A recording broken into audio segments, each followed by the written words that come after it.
tanganmu sampai siku, kemudian usaplah kepalamu dan basuhlah kedua kakimu sampai mata kaki. Nah, ini dalil bagi disyariatkannya wudu.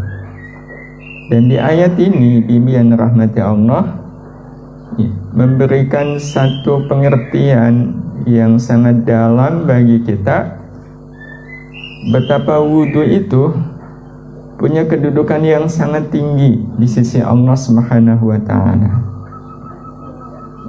Karena melalui ayat ini Allah Subhanahu wa Ta'ala mewajibkan siapapun yang mau mendirikan sholat untuk berwudu terlebih dahulu. Jadi hukum wudu sebelum sholat itu wajib. Berarti wudu adalah syariat yang melekat di dalam ibadah sholat. Padahal ibadah sholat itu kan ibadah yang sangat tinggi nilainya di sisi Allah Subhanahu wa Ta'ala. Sementara sholat seseorang itu tidak akan diterima sampai dia berwudu apabila dia berhadas. Begitu kata Nabi sallallahu alaihi wasallam, la yuqbalu salatu ahadikum idza haddatha hatta yatawadda au kama qala. Allah tidak akan menerima salat seseorang yang dalam keadaan berhadas sampai dia berwudu terlebih dahulu. Jadi ini sudah dalil yang sangat kuat betapa wudu itu punya pengaruh yang sangat besar bagi kehidupan. Yang pengaruhnya itu memang belum dirasakan kalau wudunya baru sekali dua kali, sebagaimana sholatnya. Sholat itu tidak akan memberikan pengaruh kalau sholatnya baru sekali dua kali.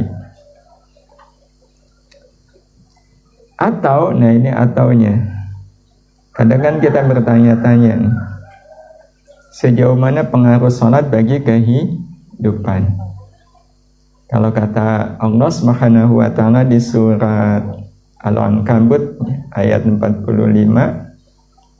wa aqimis shalah innas sholata tanha 'anil fahsya'i wal munkar. Dirikan sholat, sungguh sholat itu bisa mencegah dari perbuatan keji dan munkar. Kita sholat pernah tinggal nggak Ibu? Nggak berani, nggak berani kita meninggalkan sholat. Sholat tidak pernah kita tinggalkan. Kalau ngerasani orang gimana Ibu?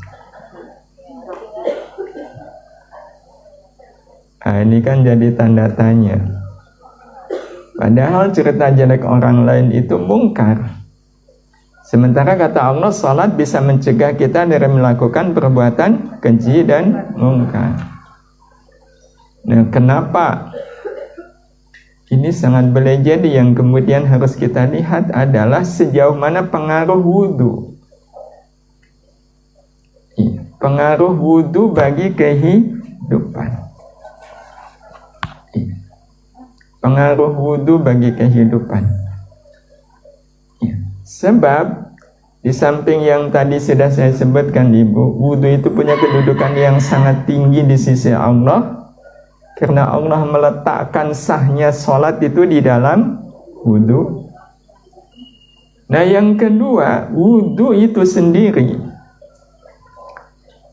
kata Nabi sallallahu alaihi wasallam, bisa menghapus dosa, bisa membersihkan dosa. Ada banyak hadis yang disebutkan oleh Rasul. Salah satunya Rasul pernah bertanya kepada sahabat, hal adullukum, apakah kalian mau aku tunjukkan kepada kalian amalan yang bisa menghapus dosa kalian dan meninggikan derajat kalian. Ya, sahabat tentu mengatakan mau ya Rasul. Rasul pun kemudian menyebutkan ada 3, Ibu. Nah, 3 itu yang pertama adalah isbaghul wudu'i indal makarihi. Isbaghul wudu, menyempurnakan wudu dalam keadaan yang kita tidak menyukai. Ya, semisal dalam keadaan dingin. Kalau dingin kan malas ketemu air. Padahal kalau wudu ya mesti ketemu air. Jadi walaupun kita nggak suka, wudunya tetap sempurna. Nanti akan kita jelaskan seperti apa wudu yang sempurna itu. Itu kata Nabi bisa menghapus dosa. Bisa menghapus dosa. Bahkan kata Nabi Sallallahu Alaihi Wasallam, andai kalian bisa melihat, kalian bisa lihat bekas air wudu kalian itu akan kelihatan kotor. Sehingga ketika menetes dari ujung jari, kalian akan lihat kotornya air yang dipakai setelah berwudu. Kalau kalian bisa melihat. Sayangnya atau untungnya kita nggak bisa melihat.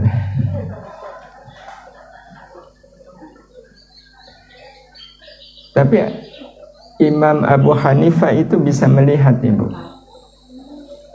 Imam Abu Hanifah itu bisa melihat. Iya, kotornya air wudu.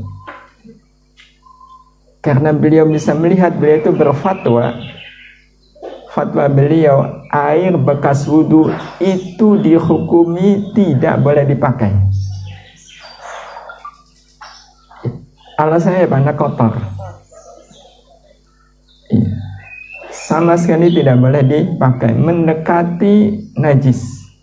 Jadi sangat-sangat tidak boleh dipakai. Nah, ketika ditanya alasannya itu tadi, aku lihat bekas air wudu kalian itu kotor. Ya, kalau orang seperti beliau, ulama, basirahnya kuat. Kalau kita ngelihat air bekas wudu kita, ya tetap bersih. Lalu sebenarnya kata Nabi itu kotor. Kalau kalian bisa ngelihat kotornya itu, Masya Allah. Dan kalau kita lihat, ibu-ibu yang dirahmati Allah, anggota wudu itu kan rata-rata anggota tubuh kita yang banyak dipakai untuk maksiat. Iya, tangan. Maksiatnya banyak nggak? Banyak. Pegang HP gitu. Nah, itu bisa, tangan bisa jadi maksiat. Kumur-kumur, nah ini berarti maksiat mulut, banyak atau sedikit. Bisa jadi maksiatnya sedikit tapi melakukannya banyak. Iya, cuma sedikit kok saya maksiat, mulut ini paling riba gitu. Cuma 1.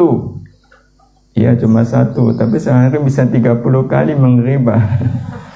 Jadinya banyak. Iya. Belum lagi wajah, ya. Belum lagi mengusap kepala. Kalau mengusap kepala kan berarti ini dosa isinya kepala, dosa pikiran, banyak sekali. Belum lagi kaki. Ibu-ibu yang dirahmati Allah Subhanahu wa Ta'ala, jadi kata Nabi, menyempurnakan wudu ya, ketika kita dalam keadaan gak suka, itu bisa menghapus dosa. Ya, isbaghul wudu indal makarih, kalau bahasa Nabi. Ada 3. Ya, salah satunya itu. Kalau 2 yang lainnya, ya, langkah kaki menuju ke masjid. Langkah kaki menuju ke masjid itu bisa menghapus dosa. Jadi semakin banyak langkah kaki kita menuju ke masjid, ya semakin banyak dosa yang dihapus. Allah yarham guru kami, beliau Bapak Kiai Haji Sanusi. Beliau itu kalau Jumat Ibu berangkat ke masjid itu jam 8 pagi. Jam 8 pagi sudah berangkat ke masjid. Enggak, emang niat untuk Jumatan. Iya. Dan karena di pesantren ya yang khutbah beliau, dan biasanya khatib itu kan datangnya ya udah akhir, udah mau azan. Dan terus kemana dulu? Sebenarnya jarak rumah beliau ke masjid itu paling nggak nyampe 100 meter. Betul. Itu kalau beliau keluar rumah terus belok ke kiri. Karena beliau rumahnya menghadap ke selatan, masjidnya ada di sebelah timur. Paling nggak nyampe 100 meter. Tapi keluar rumah, beliau nggak belok kiri, belok kanan. Oh, muter dulu. Muter dulu, jalan. Jauh. Biar jauh. Ya sambil jalan, sambil nyapa orang-orang yang beliau jumpai. Beliau kampungnya kan ngelilingi sawah. Ya, jadi ada orang di sawah disapa gitu. Jadi sekalian, jadi beliau itu dekat dengan umat beliau. Ya, jadi begitu sampai ya sekitar hampir jam 11:30. Wah, itu kan berapa langkah. Ya kan memang langkah kaki menuju ke masjid itu dihitung pahala. Saya juga pernah Bu berangkat Jumatan, itu berangkatnya Kamis sore. Makannya di Surabaya. Dari Jogja. Tapi memang dari rumah saya niatnya mau Jumatan Bu. Pasang niat dulu dari Pasang niat dari rumah itu karena teman yang nanti mau menjemput saya, beliau udah kasih tahu, ya Mas Antari nanti dari bandara saya akan jemput langsung, ya khutbah Jumat di masjid, iya di masjid yang saya kebetulan memang ada agenda. Jadi betul-betul nyampe di tujuan itu ya, udah nyampe masjid itu ya udah jamaah udah pada kumpul. Saya bayangin alhamdulillah ini perjalanan Jumat terpanjang. Ibu-ibu yang dirahmati Allah, dan yang terakhir kata Nabi yang bisa menghapus dosa, ya menghapus dosa itu adalah intidharus sholati ba'da sholah, ya, menunggu sholat setelah sholat, ya, menunggu sholat setelah sholat. Jadi ibu sholat maghrib, ya. Habis sholat maghrib nggak kemana-mana Bu, di situ aja nunggu sampai datangnya isya. Tidak harus di Nabawi, di mana saja, hatta di rumah. Iya, hatta di rumah. Syaratnya memang duduk di situ, tidak kemudian nunggu isya sambil makan malam, enggak. Itu sih namanya bukan nunggu. Jadi kalaupun sambilnya sambil zikir, sambil baca Quran, sambil yang nyambung dengan sholatnya, maka selama waktu antara maghrib sampai isya dosa kita dihapus. Apalagi kalau ibu nunggu dari isya, nunggu sholat subuh.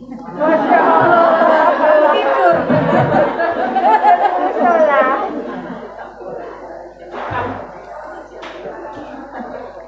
Kalau kita susah nih. Tapi yang saya katakan tadi Imam Abu Hanifah Ibu, beliau selama 40 tahun lebih, beliau itu tidak sholat subuh kecuali pakai wudhunya sholat isya. Ya,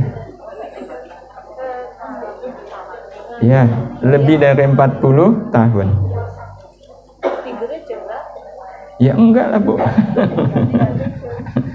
Kalau tidur batal lah. Iya. Tapi sebenarnya ibu-ibu juga kalau mau bisa Bu, bisa. Ibu sholat isya menjelang subuh. Oh, ini namanya khela. Saya menjelang subuh. Jadi nggak tidur. Beda kelas. Ibu-ibu yang dirahmati Allah, jadi itu berlaku untuk semua sholat ya. Cuma sepertinya yang paling mungkin ya dari maghrib ke isya. Nih, atau kalau mau agak panjang dikit dari asar ke maghrib. Nah itu. Tapi syaratnya tadi asarnya tepat waktu. Jangan asarnya mepet maghrib, nunggunya sebentar. Ibu-ibu yang dirahmati Allah Subhanahu wa taala, jadi itu keutamaan dari wudu, ya, subhanallah, bisa menghapus dosa. Iya. Ada lagi keutamaan wudu, Ibu, mengundang cinta Allah. Kalau ini udah segala-galanya. Mengundang cinta Allah.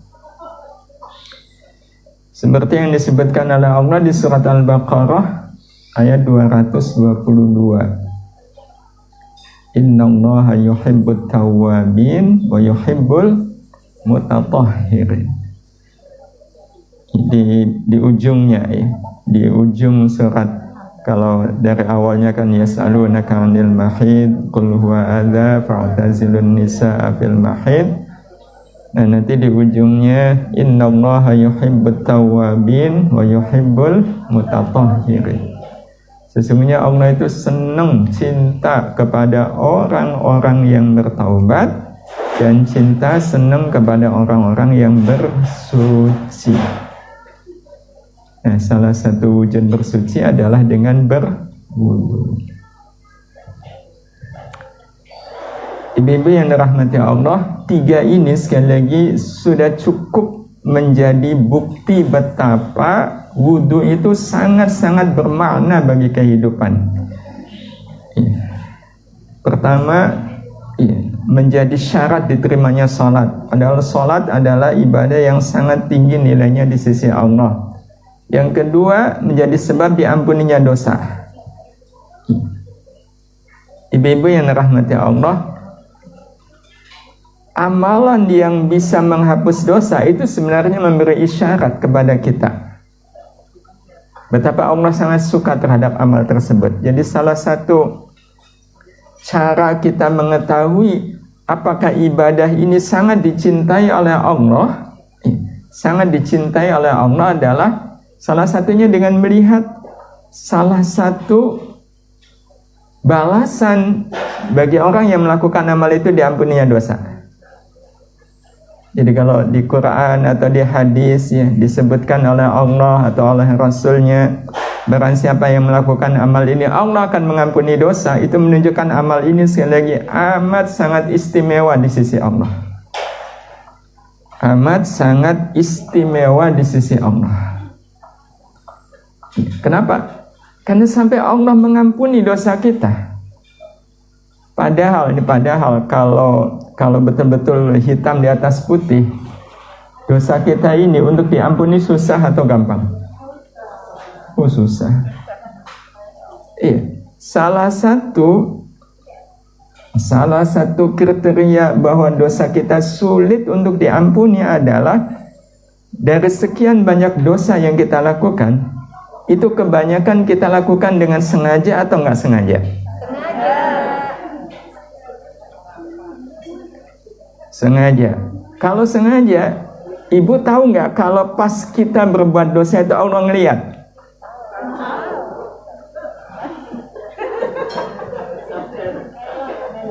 Nggak cuma tahu, yakin ya.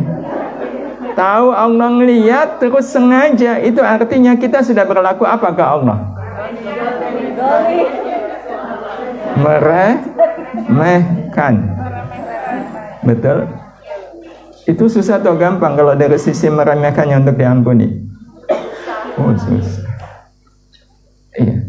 Kan kalau pakai logika seorang istri, ya, ini logika seorang istri.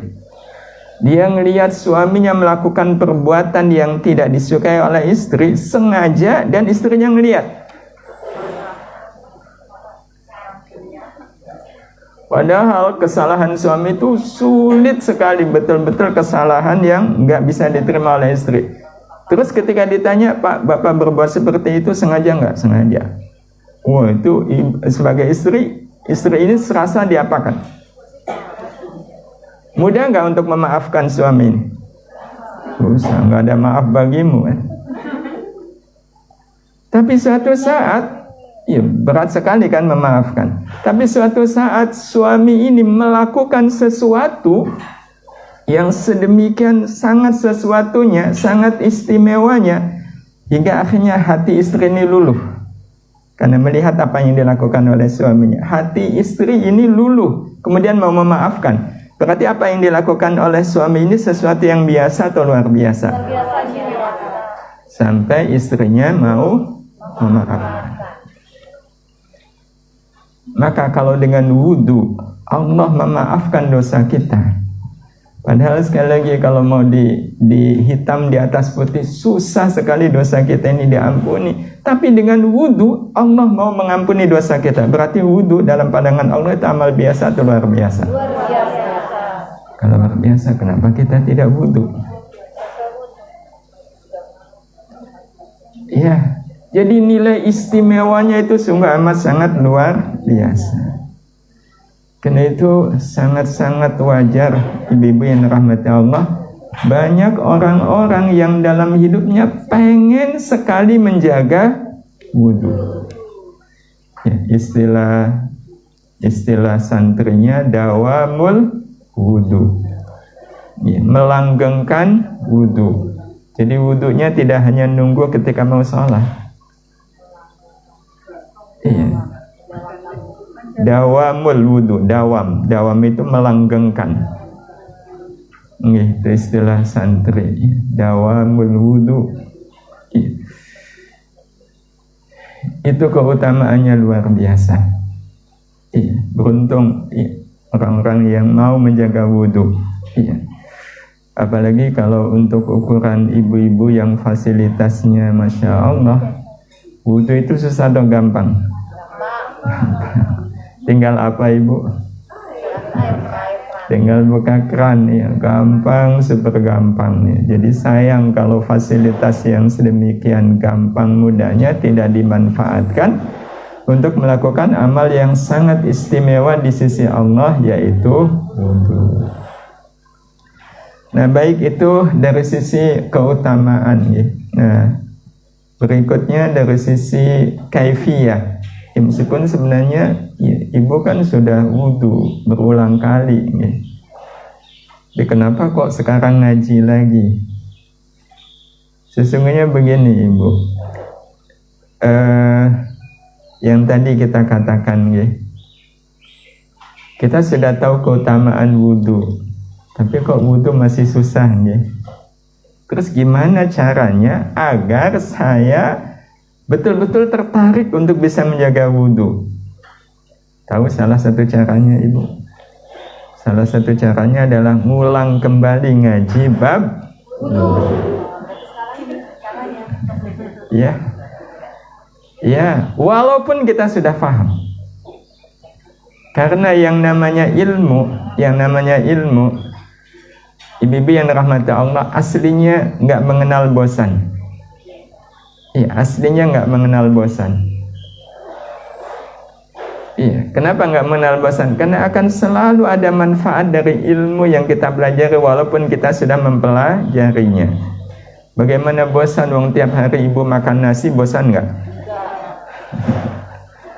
Maka kenapa kemudian ya ngajinya wudu lagi, bosan yang sudah mengamalkan.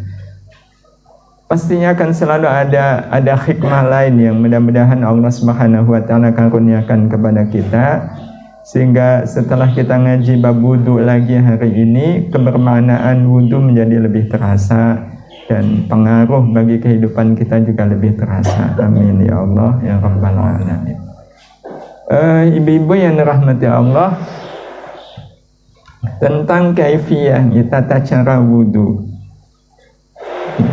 Nah, tata cara wudu itu ada yang sifatnya wajib. Wajib itu berarti kalau ditinggalkan ya wudunya nggak sah. Iya. Nanti ada yang sunnah. Nah, kalau yang sunnah itu nambah pahala. Iya. Walaupun kalau ditinggalkan, ya wudunya tetap sah. Nanti ada yang makruh. Iya, makruh itu iya harus dijauhi, dihindari. Ya, walaupun kalau dilakukan ya wudunya tetap sah. Nah, yang pertama yang fardu dulu. Apa yang harus kita lakukan ketika kita mau wudu? Pertama, Ibu, pastikan sebelum niat nih, sebelum wudu, betul-betul sebelum wudu, pastikan di anggota wudu kita tidak ada sesuatu yang bisa menghalangi sampainya air ke anggota wudu. Entah itu cat, iya, entah itu lem, iya. Nggak hati-hati, apalagi kalau lem Alteco kena tangan, ya harus sedikit, walaupun cuma 1 titik, ya harus dibersihkan dulu. Nah, gimana Alteco? Ya pokoknya harus dibersihkan. Gimana caranya? Cat, termasuk kosmetik, Ibu, water, ya itu harus ya kita, ya pokoknya apa saja yang bisa menghalangi sampainya air ke anggota wudu, ya sebatas anggota wudu. Jadi kalau yang kena cat itu di leher semisal, kalau dibiarkan ya nggak apa-apa. Kalau itu wudu, iya, kalau untuk keperluan wudu, iya nggak apa-apa. Kenapa? Karena memang leher itu bukan bagian dari anggota wudu. Jadi itu yang dipastikan terlebih dahulu. Iya, kuku yang panjang, terus di bawahnya ada kotoran, itu bisa menjadi penghalang. Ya, sampainya air ke anggota wudu tersebut. Pokoknya sudah dipastikan bersih, iya, sebersih-bersihnya. Nah, baru kemudian ibu-ibu yang dirahmati Allah memulai wudu, dimulai dengan niat. Oke, dimulai dengan niat. Ini kita bicara yang fardu, atau mungkin akan lebih tepat kita langsung sesuai urutannya, tapi nanti kita sampaikan hukumnya. Oke. Nah, itu lebih enak. Jadi bersih sudah, ya, anggota tubuh kita dari segala yang menghalangi sampainya air ke anggota tubuh. Nah, kemudian berikutnya adalah membasuh tangan. Membasuh tangan. Ya, ini membasuh telapak tangan. Membasuh telapak tangan. Nah, membasuh telapak tangan ini hukumnya sunnah. Begitu kita memulai wudhu kan membasuh telapak tangan terlebih dahulu. Itu hukumnya sunnah. Ya, kalau tidak mengawali dengan membasuh kedua telapak tangan itu nggak apa-apa, karena memang hukumnya sunnah. Ya. Tapi kalau Nabi, soalnya Nabi mengamalkannya.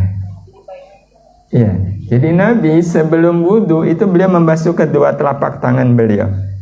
Karena ya, yang paling berfungsi di dalam berwudhu itu adalah kedua telapak tangan. Ya. Karena memang model wudhunya kita dengan model wudhunya Rasulullah itu agak-agak beda. Kita biasanya wudhu itu pakai fasilitas keran. Kalau Rasul, itu beliau berwudu, air wudu itu ada dalam wadah, bejana. Nah, sehingga beliau kemudian mengambil air pakai kedua tangan beliau. Iya, pakai kedua tangan beliau. Nah, sehingga tangan ini memang harus dalam keadaan bersih. Nah, karena itu membasuh tangan itu caranya pakai ciduk. Kalau model Rasulullah, nih. Jadi pakai ciduk. Nah, kemudian airnya dituangkan ke telapak tangan kiri. Nah, kemudian baru digosok oleh beliau. Nah, itu hukumnya sunnah. Ya. Kalau kata Nabi sih, terutama kalau bangun tidur. Ya. Tapi sebenarnya tidak harus bangun tidur ya. Kalau bangun tidur, kalau kata Nabi, karena kalian tidak tahu selama kalian tidur tangan kalian kemana. Iya, termasuk kalau sehari-hari kan sangat terjadi tangan kita menyentuh yang kotor. Nah, jadi itu hukumnya sunnah membasuh kedua telapak tangan. Nah, setelah itu kumur-kumur. Nih, kumur-kumur. Kalau dalam bahasa fikihnya disebut istinsyaq. Ini al-istinsyaqu. Nah, pengertian istinsyaq itu memasukkan air ke dalam mulut. Nih, seukuran mulut kita. Jadi kalau Nabi itu biasanya cukup pakai satu telapak tangan. Jadi nggak pakai dua. Ya. Jadi beliau ciduk pakai tangan beliau, kemudian dimasukkan ke mulut. Nah, kumur-kumur itu akan dianggap berhasil, maksudnya hasil sesuai dengan tuntunannya. Jadi air dimasukkan ke dalam mulut, terus airnya digerakkan ke kanan, ke kiri, setidak-tidaknya 3 kali. Ya. Setidak-tidaknya 3 kali. Nah, setelah itu dikeluarkan. Dan dikeluarkannya itu dengan ada nafas yang mendorong. Jadi kalau dikeluarkannya cuma dengan mulut dibuka, nah itu belum dapat kumur-kumurnya. Iya, jangan pula ditelan. Eman-eman ya ada bekas satenya. Enggak, ya.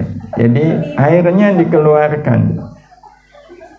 Itu kumur-kumur namanya, ya, kumur-kumur. Nah, setelah kumur-kumur, berikutnya adalah istinsyaq. Istinsyaq, bukan istinsyaq, istinthar. Ya, yang berikutnya istinthar. Tadi istinsyaq, kalau ini istinthar. Jadi ada syak, ada thar. Istinthar itu wujudnya adalah menghirup air ke hidung. Ya, jadi air dihirup ke hidung, tapi dengan, ya tentu saja berarti kita menarik nafas, tapi terukur. Jangan dalam-dalam. Narik nafasnya itu, ya kesedak.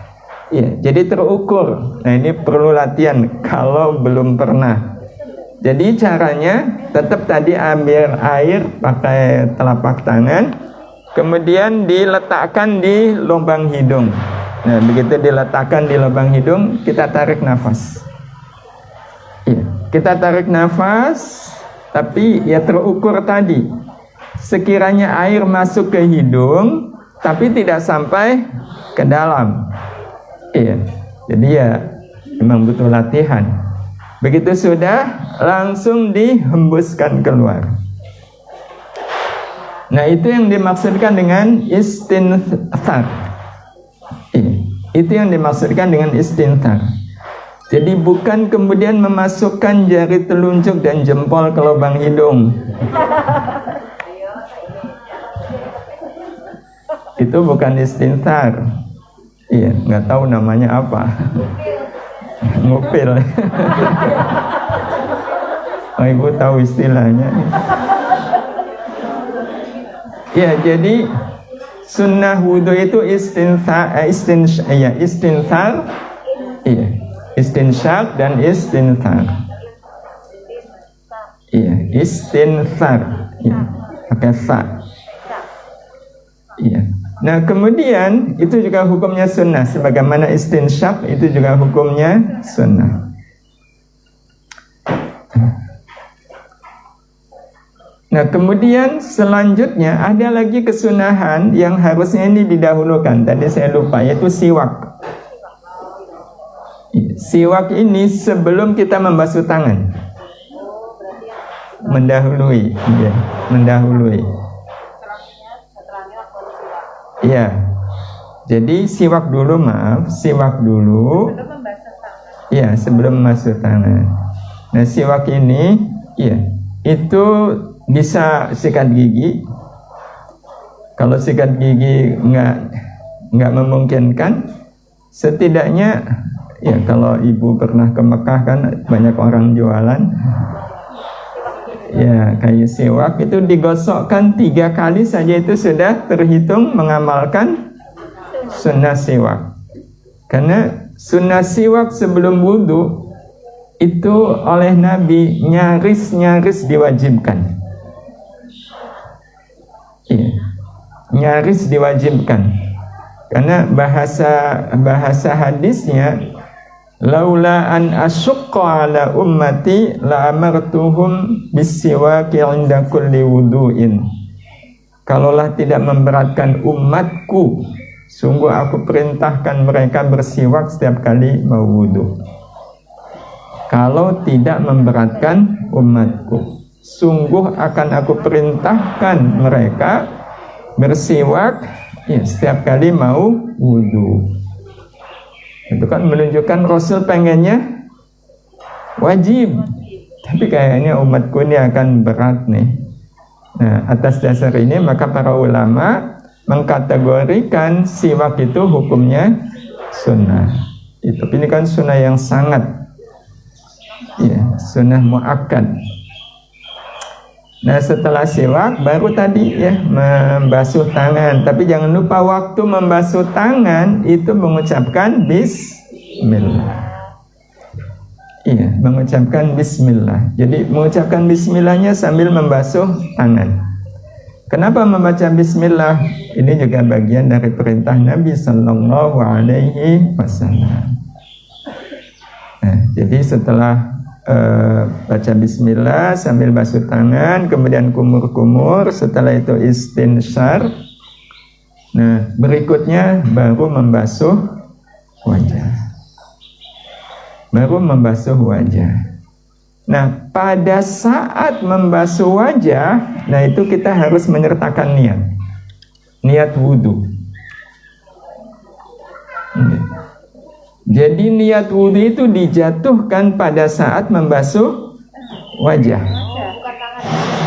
Bukan. Iya, bukan. Jadi waktu membasuh tangan, kumur-kumur, kemudian istinthar, itu amalan istilahnya prawudu.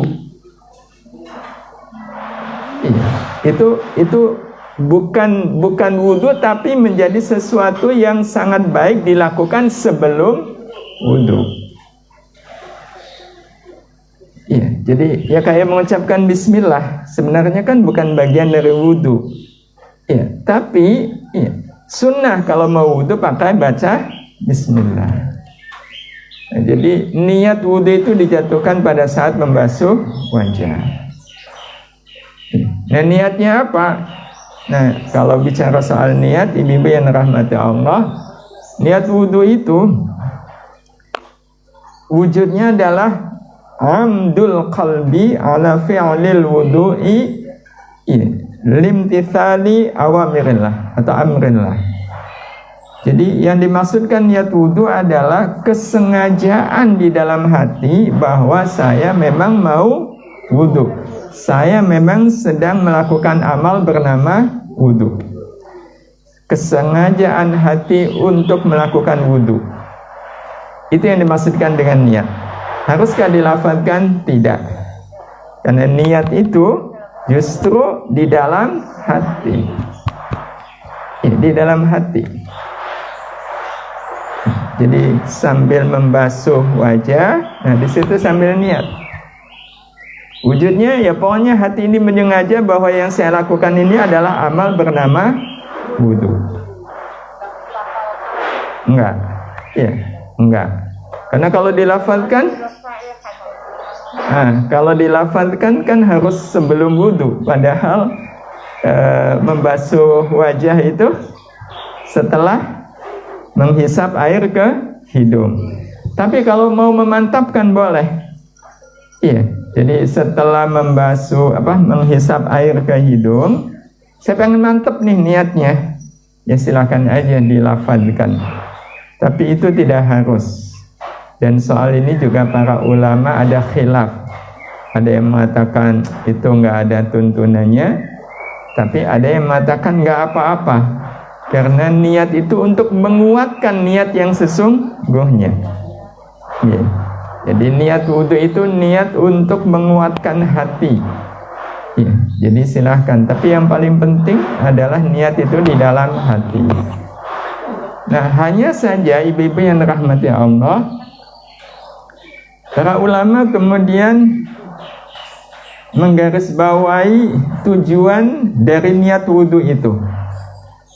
Ada dua. Ada dua. Yang pertama adalah li raf'il hadatsil asghar. Dan ini memang tujuan wudhu secara asal. Li raf'il hadatsil asghar. Yani untuk menghilangkan hadas kecil. Ini niat, ya, niat secara umum. Li raf'il hadatsil asghar, untuk menghilangkan hadas kecil. Nah, ini sekali lagi tujuan niat wudhu secara asal. Tapi nanti ada yang wudhunya bukan li raf'il hadatsil asghar. Niat wudhunya yakni listibahatis sholati. Jadi waktu wudhu itu tujuannya bukan menghilangkan hadas kecil, tapi tujuannya adalah listibahatis sholati, untuk membolehkan saya sholat. Membolehkan saya sholat. Maksudnya sholat itu kan tidak boleh dilakukan kecuali dalam keadaan suci dari hadas kecil dan besar tentu. Ya harus suci. Sehingga kalau orang dalam keadaan berhadas, itu hukumnya haram sholat. Hukumnya haram sholat. Iya. Karena suci dari hadas itu syarat sholat. Kalau syarat hukumnya wajib. Sehingga ketika yang wajib itu belum dipenuhi, berarti status sholatnya menjadi haram. Jadi kalau semisal udah tahu wudhunya batal, jangan diterusin. Tanggung tinggal salam gitu. Ini pakai logika eman-eman nih. Udah cuma tinggal salam kok. Iya. Kalau dia terusin dan kemudian dia salam, dia dosa atas salamnya itu. Berarti dia sholat dalam keadaan sedang berhadas. Jadi udah sholatnya tetap tidak sah dan dia berdosa. Iya, dia berdosa karena memang sholat itu wajib dalam keadaan suci dari hadas, sehingga kalau orang dalam keadaan berhadas dia haram sholat. Nah, terus kenapa ada orang yang niat wudhunya itu listibahatis sholati, untuk membolehkan sholat? Nah, ini diperuntukkan buat dua orang, ibu. Yang pertama adalah buat wanita yang istihadah. Wanita yang istihadah. Wanita kalau istihadah, begitu istihadah kan dia berhadas kecil. Istihadah itu keluar darah penyakit. Ya. Jadi keluarnya darah di luar kebiasaan haid. Jadi haidnya biasa tanggal 1 sampai tanggal 7. Ya, nanti ini suci sampai tanggal 20 semisal. Tanggal 15 kok keluar darah. Ini berarti darah yang keluar tidak dalam masa haid. Ya, orang sering menyebut darah penyakit. Itu yang disebut darah istihadah. Kalau ada wanita yang istihadah, berarti dia posisinya sedang berhadas kecil. Kalaupun dia berwudu, langsung batal nggak wudunya? Nanti berada kecil nanti gimana?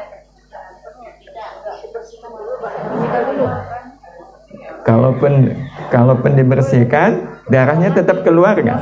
Nah, maka begitu dia wudu, langsung batal kan? Iya, kan keluar darah. Iya, keluar darah.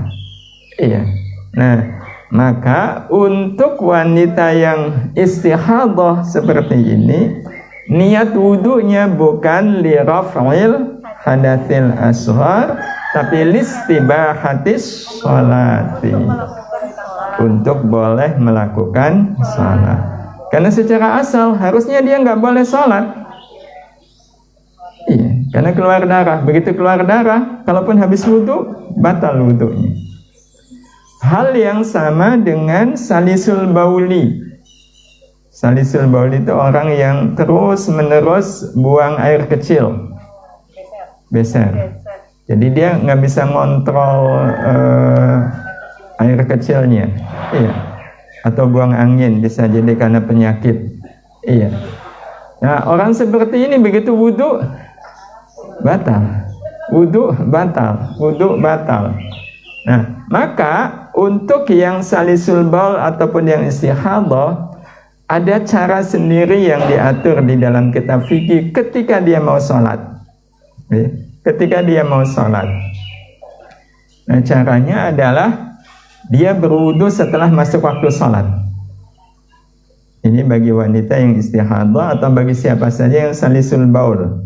Kalau salisul baul bisa laki-laki, bisa perempuan. Jadi wudunya nunggu datangnya waktu sholat. Tentu bagi yang istihadah harus istinja, harus membersihkan dulu, iya, harus ganti pembalut. Nah, setelah itu kemudian dia wudu, iya. Nah, selesai. Nah, pada saat wudu itu niatnya adalah listibahatis sholati, untuk boleh melakukan sholat. Nah, begitu selesai wudu, apa yang harus dia lakukan? Segera dia sholat. Jadi sholatnya tidak boleh jeda lama antara wudu dengan sholat. Boleh nggak sholat sunnah dulu? Boleh. Setelah itu kemudian langsung sholat fardu. Iya. Nah, itu untuk wanita yang istihadah. Dan wanita yang istihadah seperti ini, wudu dia hanya berlaku untuk satu kali sholat fardu. Hanya berlaku untuk satu sholat fardu, tapi boleh untuk mengulang-ulang sholat sunnah. Iya. Jadi kalau sholat fardu hanya satu kali. Ini berarti berlaku kalau sholatnya jamak. Iya. Kalau sholat jamak kan berarti zuhur dengan asar langsung. Maka wanita yang istihadah kalau jamak, ya berarti setelah selesai sholat zuhur dia harus wudhu lagi untuk sholat asar. Kok ribet? Bukan ribet, pahala. Ya, dalam perjalanan. Nah, ibu-ibu yang dirahmati Allah, jadi itu soal niat, ya, soal niat. Nah, setelah ya niat berbarengan dengan membasuh wajah. Dalam bahasa Qur'annya adalah faghsilu wujuhakum, basuhlah wajahmu. Nah, pengertian basuhlah, ibu-ibu yang dirahmati Allah, itu pengertiannya adalah sampai ketika air itu membasahi wajah, itu dalam posisi mengalir. Itu berarti sudah sah membasuh. Tapi pada saat air ini disapukan ke wajah, kok airnya nggak ngalir, nah itu berarti belum bisa disebut membasuh. Itu namanya mengusap. Jadi airnya harus sampai mengalir. Iya, harus sampai mengalir, membasahi. Iya, membasahi tapi kelihatan mengalirnya. Nah, batasan wajah, iya, itu dari dagu, ya, bagian bawah sampai atas itu tempat tumbuhnya rambut. Iya, tempat tumbuhnya rambut. Bagaimana orangnya botak? Ya, dikira-kira. Iya, kalau nggak ada rambutnya berarti ya tetap kira-kira aja. Ya, atas dahi. Itu atas bawah. Kalau kanan kirinya batasnya telinga. Nah, itu yang harus dibasuh. Itu yang harus dibasuh. Bawahnya dagu itu bukan wajah. Iya, bawahnya dagu. Iya, bawahnya dagu itu bukan wajah. Nah, karena bukan wajah, ini nanti urusannya dengan aurat kalau ibu-ibu kan. Iya, harus ditutup. Iya, harus ditutup dagunya. Cuma masalahnya, iya, kadang tidak ditutup, tidak masalah sepanjang yakin tidak sampai kelihatan. Iya, karena yang penting kan tidak kelihatan. Ya, jadi kalau kemudian gini kelihatan ya jadi batal. Ya, nah cuma kan kalau orang sholat mesti nunduk, ya, jadi aman. Jadi walaupun tidak tertutup tapi tetap tidak kelihatan. Nah, ibu-ibu yang dirahmati Allah Subhanahu wa taala, itu soal wajah nih.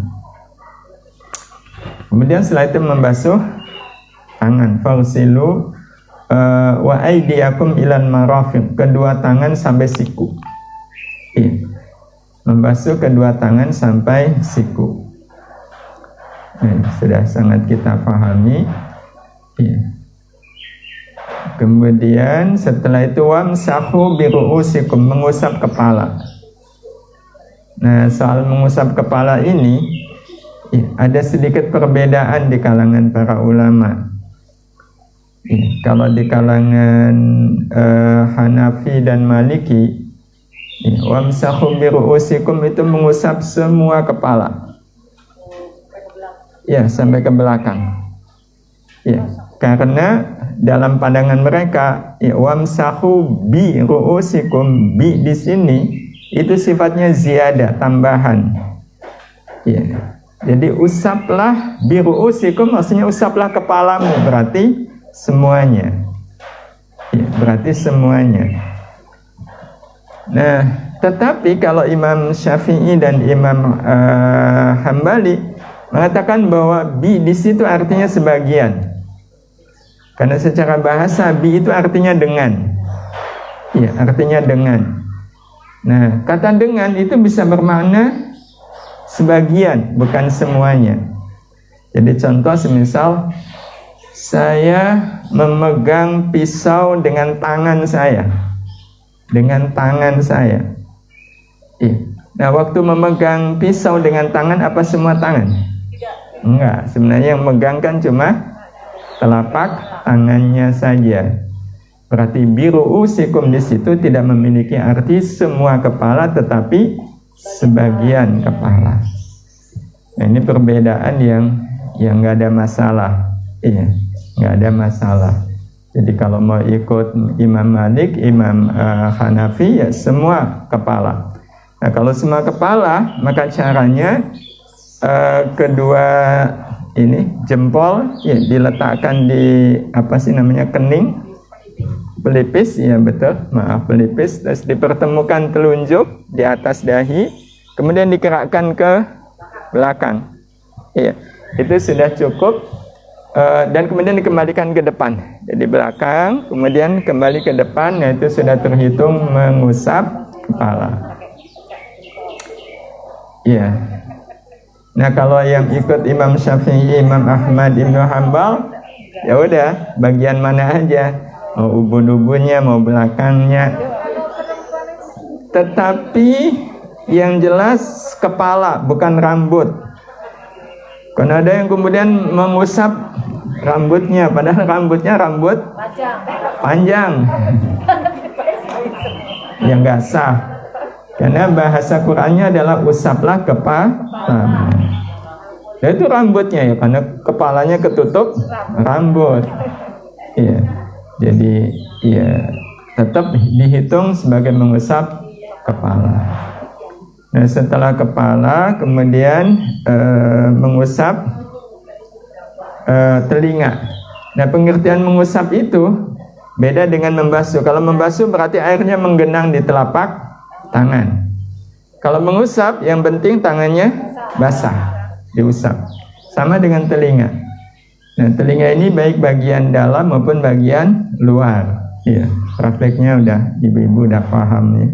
Telunjuk dimasukkan ke lubang telinga, kemudian jempol menggosok bagian luar telinga. Nah, ibu-ibu yang dirahmati Allah, setelah itu diakhiri dengan membasuh kaki. Ya, membasuh kaki. Nah, batasnya sampai kedua mata kaki. Itu hal yang wajib.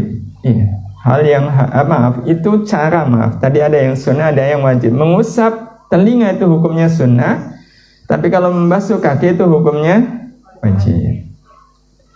Nah, satu hal lagi yang wajib, ibu-ibu yang dirahmati Allah, adalah wudu itu harus mualah. Mualah itu terus menerus. Jadi nggak boleh dijeda. Iya, nggak boleh dijeda. Ibu udah membasuh wajah nih. Kok bau gosong? Lari ke dapur. Lanjut kepala habis. Nah, itu namanya kena jeda. Tetapi kalau seandainya ya cuma sekedar matikan dan kemudian kembali lanjut, itu masih boleh sepanjang anggota wudhu yang sudah dibasuh itu masih basah. Iya.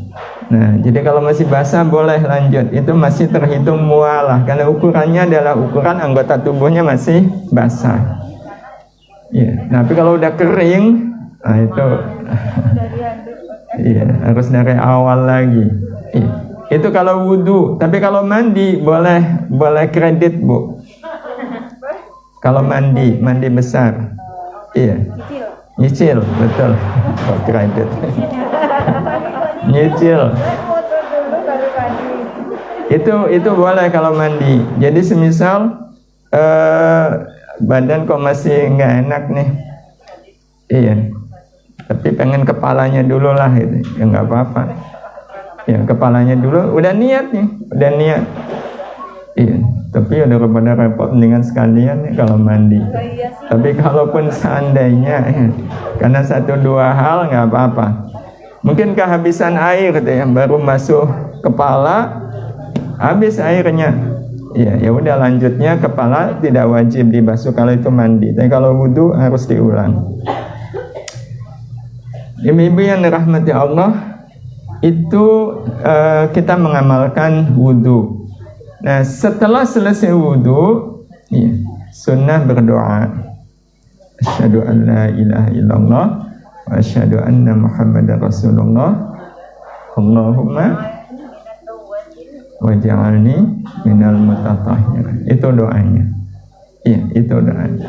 Allahumma waj'alni minat tawwabin waj'alni minal mutatahhirin. Jadi mengarah ke surat Al-Baqarah ayat 222 tadi. Innallaha yuhibbut tawwabin wa yuhibbul mutatahhirin. Dan setelah itu kalau mau ada kesunahan yang terakhir, yaitu salat. Salat karena selesai wudu. Itu yang sering disebut salat syukur wudu. Itu hukumnya sunnah. Itu hukumnya sunnah. Meskipun sunnah sholat 2 rakaat setelah wudu itu aslinya bukan dari Nabi. Bukan Nabi yang mengamalkan. Terus siapa yang mengamalkan? Gila. Iya. Jadi tiba-tiba habis subuh itu Rasul mendekati Bilal. Apa sih amal yang engkau khususkan? Iya, amal yang itu bagi engkau adalah sesuatu yang khusus. Kenapa Rasul sampai bertanya begitu? Karena Rasul mengatakan, karena aku mendengar terompahmu ada di depan saya di surga. Suara terompahmu ada di depan saya di surga. Berarti kesannya yang masuk surga duluan siapa? Terompah. Ya Bilal. Bilalnya terompahnya. Terompahnya Bilal. Ya masa terompah masuk surga tanpa. Kenapa Rasul mengatakan begitu? Karena Rasul itu hafal suara terompahnya Bilal. Ya, terompahnya Bilal itu kan ketika dipakai oleh Bilal, nggak mungkin terompahnya jalan sendiri. Kan biasanya kita bisa menengarai ini siapa yang jalan dari apa? Dari sendal, ya. Suara sendalnya. Nah, ini mesti anak saya yang pertama nih jalannya kayak gini. Iya. Nah, jadi para ulama mengatakan ini berarti Bilal masuk surga mendahului Rasulullah. Kenapa kok bisa begitu Bilal? Apa kata Bilal? Ya Rasul, kalau dibilang yang istimewa, saya amalnya ya biasa aja sebagaimana yang kau tuntunkan. Kalaupun ada yang beda, aku tuh kata Bilal, setiap kali aku wudhu, entah itu wudhu siang hari atau malam hari, aku kemudian sholat khusus dari wudhuku itu. Ya, jadi aku lakukan sholat 2 rakaat karena aku habis wudhu. Aku habis wudhu. Nah, apa yang dilakukan oleh Bilal ini oleh Nabi nggak dilarang. Kalau nggak dilarang berarti tandanya Rasulullah setuju, membolehkan. Ya. Dan jadi itu ibu-ibu yang dirahmati Allah, rangkaian dari bagaimana kita berwudu. Yang mudah-mudahan kalau kita bisa mengamalkannya, ya, seperti apa yang dijanjikan oleh Rasul Sallallahu Alaihi Wasallam, ya betul-betul kita mendapatkan barokah dari kita berwudu ini. Mungkin sisa waktu akan lebih enak karena bab wudu sudah biasa ya. Mungkin barangkali ada tambahan atau tanya jawab, ya, semoga saya persilahkan. Ada berapa door prize yang dapat? Ada yang terkumpul door prize berapa? Enggak, sebentar. Ini kan ada hadiahnya. Masuk nggak disalurkan? Ada 2. Ini 2, 4 ya? Berarti ada 4 untuk pertanyaan yang bagus ya. Siapa yang pertama? Tolong dilihatin yang pertama siapa? Pertanyaannya yang paling bagus aja. Oh, yang paling bagus. Oke, pertanyaan yang paling bagus ada 4 yang dapat door prize. Siapa yang pertama? Bertanya. Bingung saya banyak banget ini. Yang paling tua. Siapa yang paling tua? Ya udah bisa. Assalamualaikum Ustaz. Waalaikumsalam warahmatullahi wabarakatuh. Begini Ustaz, apabila kita menjaga wudhu, tapi kita dalam kondisi dalam perjalanan seperti di mobil gitu ya, Iya, iya. apakah kita boleh bertayamum? Tapi tayamum itu tidak untuk bersolat sih Ustaz, cuma jaga wudhu aja. Oh, iya. Terima kasih Ustaz. Baik, terima kasih. Iya, menjaga wudhu, tapi karena wudhunya tidak bisa, ya maka kemudian dalam rangka maunya menjaga wudhu, ya. Nah, wudhunya kita pakai dengan tayamum. Ala kulli hal, kalau ini bagian dari azam, dari keinginan kita yang sangat kuat untuk menjaga wudhu, tapi karena 1-2 hal nggak bisa, iya. Maka kalau memang terpaksanya, ya ini saya harus tayamum, monggo ibu. Iya. Tapi sebenarnya ibu yang dirahmati Allah, walaupun di mobil kita masih bisa berwudu pakai air. Saya nggak bawa ini ya, semprotan ibu. Iya, expired spray. Iya, pakai spray itu masih bisa. Iya, saya biasa kalau sama istri, iya, bepergian naik kendaraan umum itu, iya, salah satu cara menjaga wudhunya ya begitu, pakai spray. Dan itu bisa, iya, karena nggak ada kesulitan. Jadi yang penting kan disemprot, airnya kan ngalir. Nah, sambil ngalir itu sambil diratakan pakai tangan kiri. Iya, itu bisa. Pertanyaan kedua, ibu yang paling pojok belakang dulu. Siapa Bu? Mujiati. Yang enggak Bu, ini mic-nya nggak nyampe. Silakan berdiri Bu, suaranya mungkin lebih keras. Waalaikumsalam warahmatullahi wabarakatuh.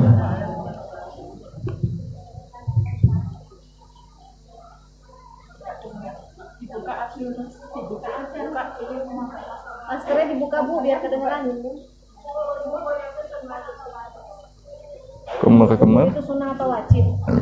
Oh, kumur-kumur itu hukumnya sunnah, Ibu. Iya, hukumnya sunnah. Pertanyaan ketiga.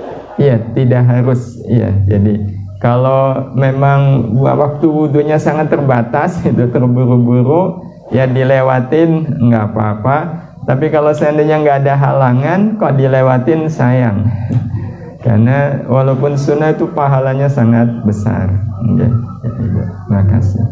Ibu yang pakai jilbab coklat siapa, Bu? Bu Jumrona. Ya, monggo silakan, Bu. Waalaikumsalam warahmatullahi wabarakatuh.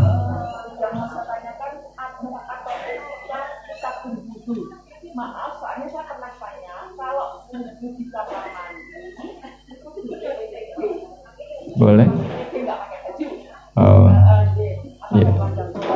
Kemudian tadi yang ketiga itu harus pada saat mau membaca kita harus membaca basmalah. Bagaimana kalau kita wudhunya di kamar mandi? Oh, iya.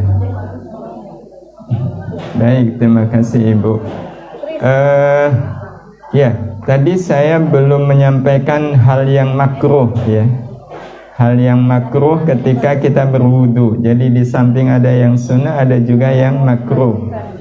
Nah, salah satu kemakruhan berwudu adalah kita berwudu di tempat yang sangat mungkin di situ ada najis. Nah, salah satunya adalah di kamar mandi. Iya, itu hukumnya makruh, Ibu. Iya, hukumnya makruh. Nah, karena itu kalau kita wudu di kamar mandi ada cara. Nah, caranya pertama ya lantainya pastikan dalam keadaan suci. Iya, dalam keadaan suci. Pakai sendal tentu ya, pakai sendal. Dan memang harusnya kamar mandi kita itu ada sendalnya.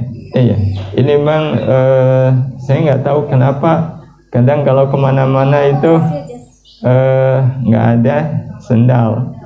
Nah, sehingga saya kalau harus menginap di mana gitu yang bukan tempat kami, itu sengaja dari rumah bawa sendal jepit untuk jaga-jaga biar nanti kalau ke kamar mandi itu yakin enak bahwa kita keluar itu tidak membawa najis. Iya. Jadi hukum asalnya makruh, Ibu. Ya.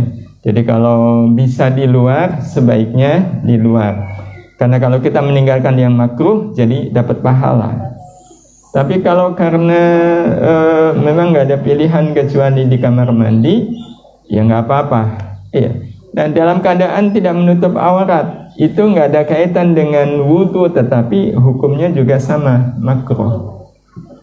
Ya, hukumnya makruh. Sehingga kalaulah itu dilakukan, ya dalam keadaan tidak menutup aurat, ya wudunya tetap sah. Tapi berarti sudah melakukan yang makruh. Iya. Jadi bisa ngurangi pahala. Ya mestinya ada pahala, ya, jadi tidak ada pahala. Itu soal wudu. Terus yang kedua tadi?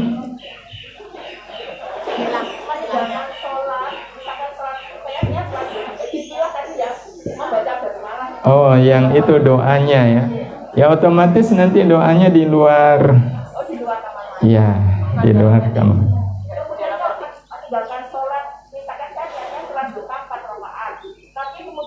Baru 2 rakaat salam terus kemudian matiin kompor atau mungkin mengerjakan yang lain itu boleh nggak? Nggak apa-apa kalau salat ini. Iya, kalau salat nggak apa-apa. Tapi kalau soal tadi doa, iya, itu tetap sunnahnya di luar.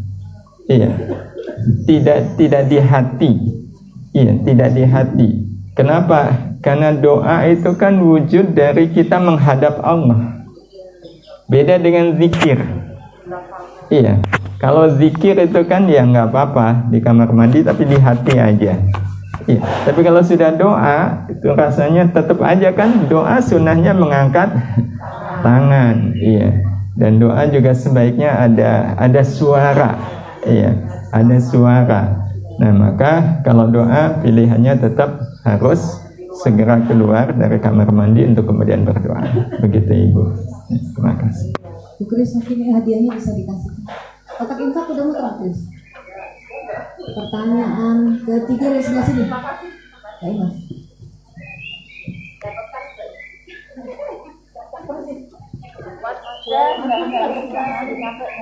Ibu itu tadi sudah. Bismillahirrahmanirrahim.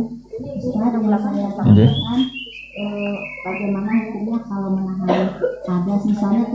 punya wudhu, kayak begini ngaji terus masuk waktu sholat.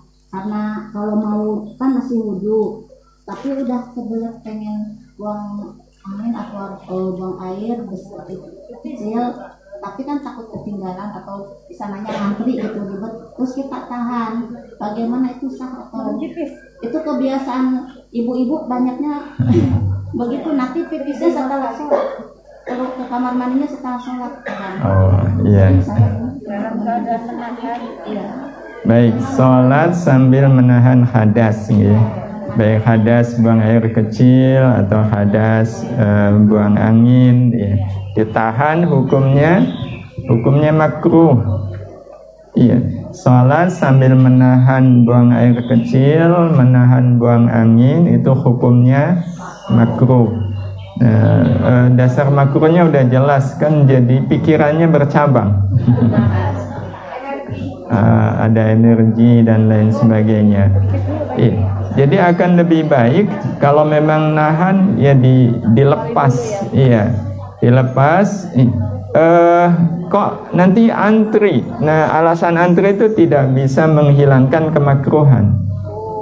Iya, daripada nanti antri terus ketinggalan. Nah, kalau bandingannya seperti itu, ketinggalan tetap lebih baik daripada sholat sambil ya melakukan yang makruh tadi. Iya.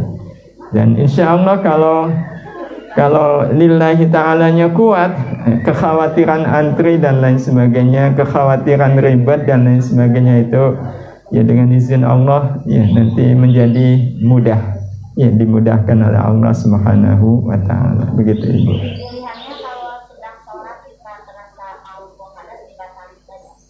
Iya, bahkan jadi ketika kita di dalam sholat kok ada angin yang mendesak gitu. Ikutin dulu gitu. Iya. Iya.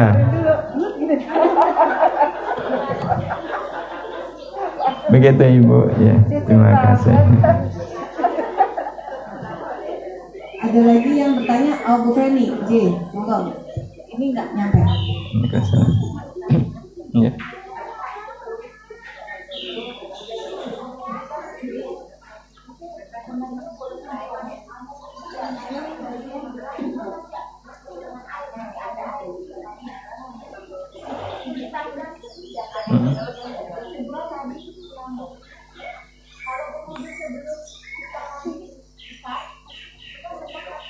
Ya.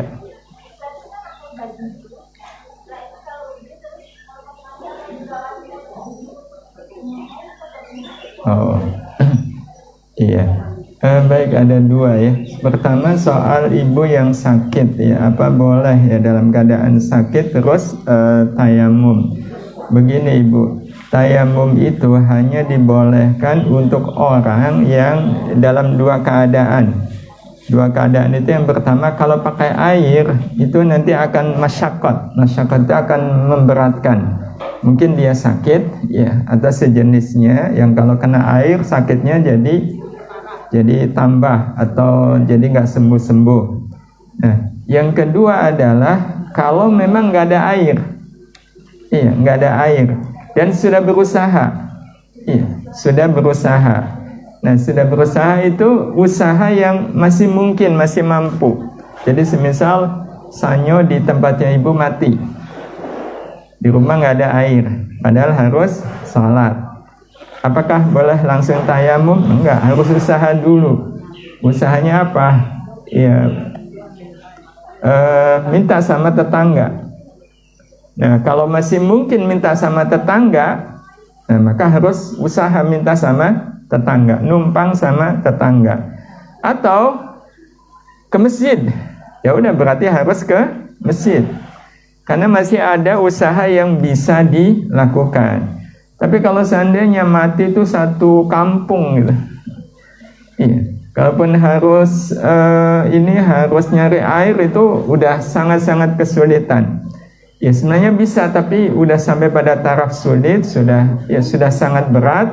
Nah, baru boleh tayamum. Iya. Jadi kayaknya sekarang agak susah juga ya untuk kemudian sulit untuk dapat air.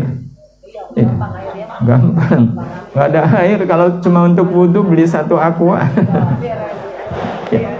Dan ibu-ibu yang dirahmati Allah, Rasul itu wudu itu cukup dengan aqua yang paling kecil itu, Ibu. Ya, 1 gelas, betul ya. 1 gelas 300 ml itu Rasul wudu segitu. Iya. Jadi kalau nggak ada air, beli 1 gelas mampu nggak, Bu? Mampu ya, berarti harus beli. Iya. Nah, jadi kalau solusi untuk ibu tadi, sebenarnya kan masalahnya sakit. Tapi kalau kena air nggak apa-apa. Nah, kalau semisal ya beliau tidak mampu wudhu sendiri, tapi sebenarnya kalau kena air nggak apa-apa, maka diwudukan. Iya,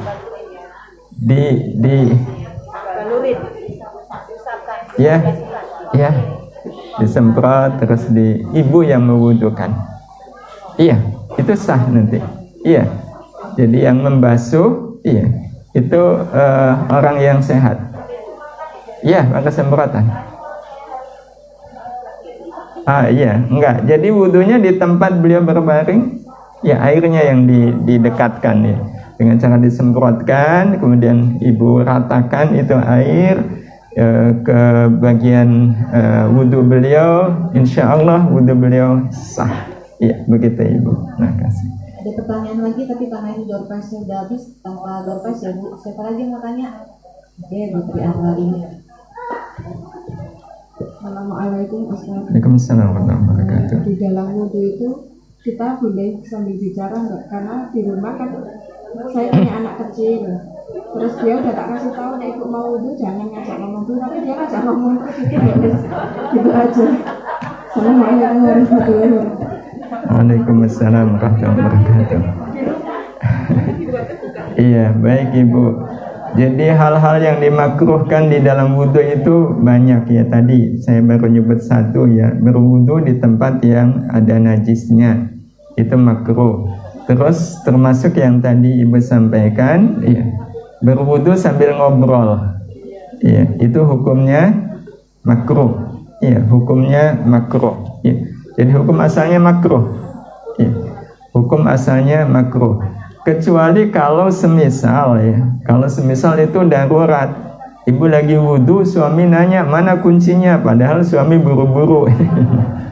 Kalau nggak dijawab kan di wudhunya masih lama, ini masih kira-kira setengah menit lagi, nah itu terpaksa. Tapi kalau niat yang ngobrol, nah itu makruh. Nah ini si anak, ya tetap makruh Bu. Iya, iya nggak apa-apa. Mudah-mudahan ya makruhnya ketutup dengan dengan nilai kebaikan ngobrol sama anak. Tapi tetap itu tidak menghilangkan hukum makruh ngobrol ya ketika dalam keadaan berwudu. Termasuk makruh itu Ibu kalau berlebih-lebihan menggunakan air, pakai keran dipolkan Bu. Iya, dipolkan gitu. Nah, itu makruh karena berlebih-lebihan menggunakan air. Termasuk memukulkan ya, jadi masuk ini tapi pakai iya itu makruh ya. Nah termasuk makruh juga lebih dari 3 kali ya, membasuhnya lebih dari 3 kali ya, karena sunnahnya adalah 3 kali, lebih dari 3 maka hukumnya makruh. Mendahulukan yang kiri dari yang kanan itu juga makruh. Iya, mendahulukan membasuh anggota badan yang kiri daripada yang kanan. Loh, masalahnya saya kidal ya, nggak ada hubungan. Iya, kalau soal wudhu nggak ada kaitan dengan soal kidal. Ya kan bisa yang mendahulukan yang kanan dari yang kiri. Iya, begitu. Jadi semua yang sunnah kalau ditinggalkan jadinya makruh. Iya, begitu. Yang pojok kuning tadi dari tadi kepengen bertanya siapa Bu namanya? Oke, silakan. Oh Bu Jasmina, monggo silakan Bu. Waalaikumsalam warahmatullahi wabarakatuh.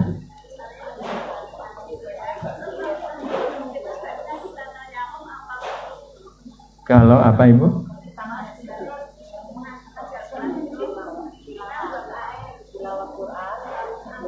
Nggih.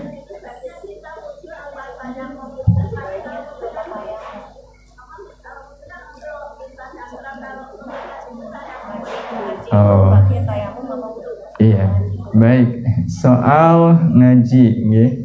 Nah, jadi kalau soal ngajinya sebaiknya pakai wudu, nggih.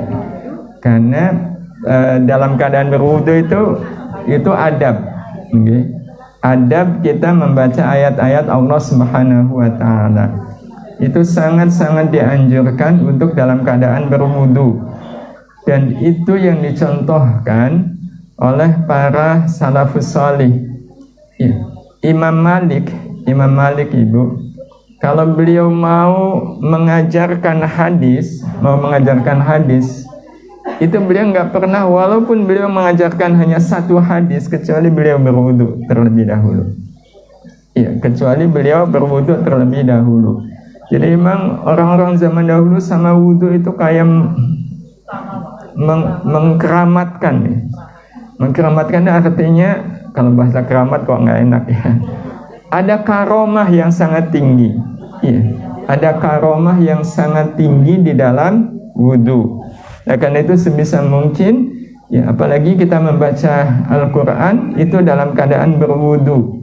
Tapi kalau memegangnya, Imam Syafi'i itu bahkan mewajibkan. La yamassuhu illal mutahharun. Tidak boleh memegang mushaf Al-Quran kecuali dalam keadaan suci.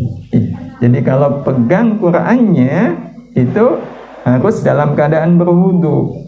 Jadi kalau lagi pegang Quran kok batal, Qurannya segera letakkan, ya berwudu, kemudian lanjutkan membaca Al-Quran. Ya, meskipun soal ini ada khilaf, ada juga yang mengatakan enggak harus berwudu. Nah, kalau ada yang mengatakan harus berwudu, tapi ada yang mengatakan tidak harus berwudu, sebaiknya ya berwudu. Iya.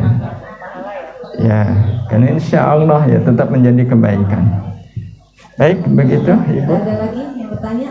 Oh, masih ada satu. Koreksi apa? Koreksi sedikit. Iya. Tadi dalam penyampaian berkumur-kumur dan menghirup air itu, kalau saya membaca di sini menghirup air itu adalah istinsak, bukan intisab.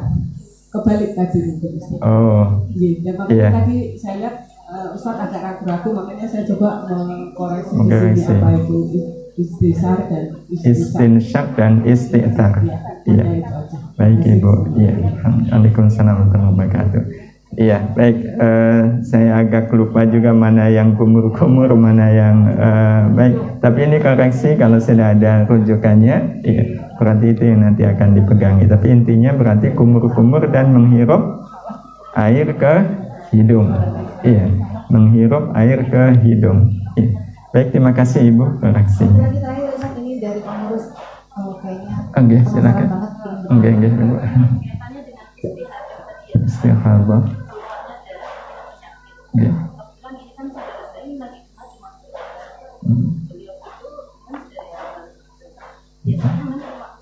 Karena beliau fokus cuma berjalan, jadi masih terus keluar. Dan itu batasnya sampai berapa hari harus 40 hari. Karena bacanya cuma waktu berjalan. Iya. Waalaikumsalam warahmatullahi wabarakatuh. Ya memang persoalan jadwal haid itu kadang ada pusing-pusingnya. Tapi standar awalnya adalah al-'adah muhakkamah. Jadi yang dipegangnya adalah kebiasaan. Okay. Jadi standar awal itu kebiasaan. Jadi kalau semisal ada orang yang tanggal 1 sampai tanggal 7 itu haid, ya udah berarti itu dihukumi haid. Tanggal 8 kok masih keluar darah, berarti dihukumi istihadah. Iya. Nah, ini kok darahnya keluar terus. Iya. Sampai ketemu tanggal 1. Nah, maka begitu ketemu tanggal 1 dihukumi darahnya darah haid. Iya. Jadi yang dipegangnya adalah kebiasaan. Kebiasaan. Karena memang kaidahnya al-'adah muhakkamah. Jadi di luar tanggal kebiasaan walaupun keluar darah, nah itu dihukumi sebagai darah haid. Iya. Itu standar umumnya begitu. Tapi memang nanti akan ada hal-hal yang hal-hal yang lebih detail, ya, karena perlu dilihat bagaimana sifat darahnya, ya, bagaimana masa berhenti, dan karena kadang kan istighathahnya tidak terus menerus, iya. Nah, itu nanti akan ada hukum tersendiri. Tapi kalau semisal terus menerus, maka penyelesaiannya dikembalikan kepada kebiasaan. Begitu, Ibu.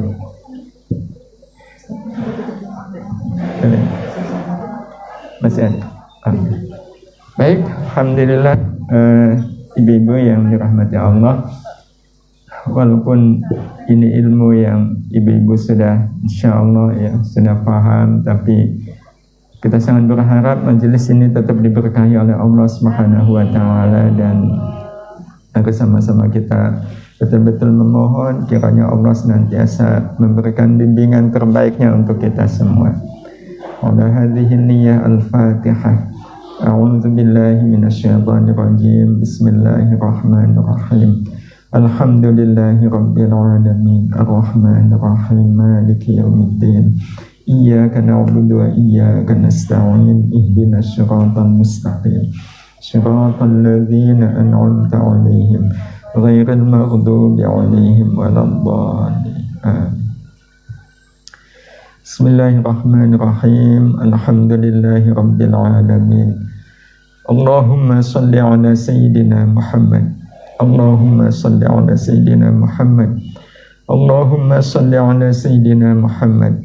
Salatan tunjina biha min jami'il ahwali wal afat, wa taqdi lana biha jami'al hajat, wa tutahhiruna biha min jami'is sayyi'at, wa tarfa'una biha 'indaka a'lad darajat, wa tuballighuna biha aqsal ghayat min jami'il khairati fil hayati wa ba'dal mamat. Ya Allah, karuniakanlah untuk kami cinta kepada ilmu. Kayakan kami ini dengan kekayaan ilmu, ya Allah. Dan jadikan setiap ilmu yang Kau karuniakan kepada kami menjadi hikmah kehidupan bagi kami, yang membuat kami bisa menjadi hamba-Mu, ya Allah. Hamba yang mencintai kebaikan-Mu, hamba yang Kau karuniakan rasa tidak suka kepada yang buruk. Ya Allah, jadikan ilmu yang Kau karuniakan kepada kami betul-betul menjadi cahaya kebaikan, menjadi cahaya kemuliaan, cahaya yang membimbing kami untuk bisa sampai ke haribaan ridha-Mu. Ya Allah, kami hidup di dunia ini untuk apa lagi kalau tidak untuk mencari ridha-Mu, ya Allah, mencari ridha-Mu, ya Rahman. Sungguh ridha-Mu yang segala-galanya bagi kami. Tidak ada yang segala-galanya dalam hidup ini kecuali ridha-Mu. Karena itu ridhoi apapun yang kami lakukan ini, ya Allah. Jadikan apapun yang kami lakukan semakin membuat Engkau ridha kepada kami, ya Allah. Allahumma inna nas'aluka ridhaka wal jannah, wa na'udzubika min sakhatika wan nar.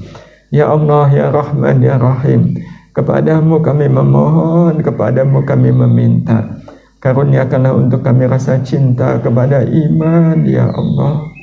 Dan jadikan iman menjadi penghias hati kami. Izinkan dengan iman yang Kau karuniakan kepada kami, membuat kami menjadi hamba yang mencintai-Mu, ya Allah. Dan mencintai apapun yang Kau mencintainya. Hunjamkan ke dalam hati kami ini kebencian kepada dosa dan maksiat, ya Allah. Taburi hati kami ini dengan rasa takut kepadamu. Jadikan rasa takut kami ini selalu mencegah kami dari melakukan perbuatan dosa. Ya Allah, Engkau Maha tahu seperti apa dosa yang selama ini kami perbuat. Ya Rahman, di majlis yang Kau muliakan ini kami mohon ampuni dosa-dosa kami.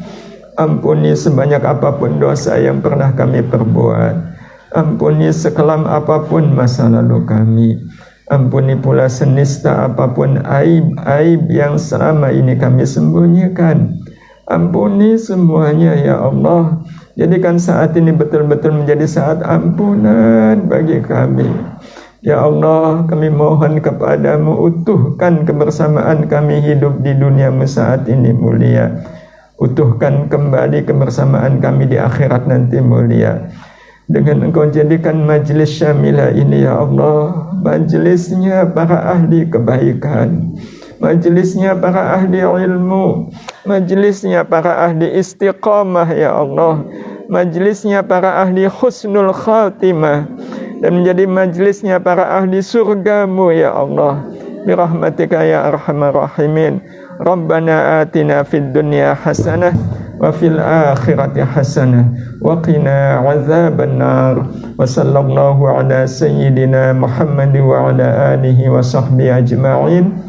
Walhamdulillahi rabbil alamin.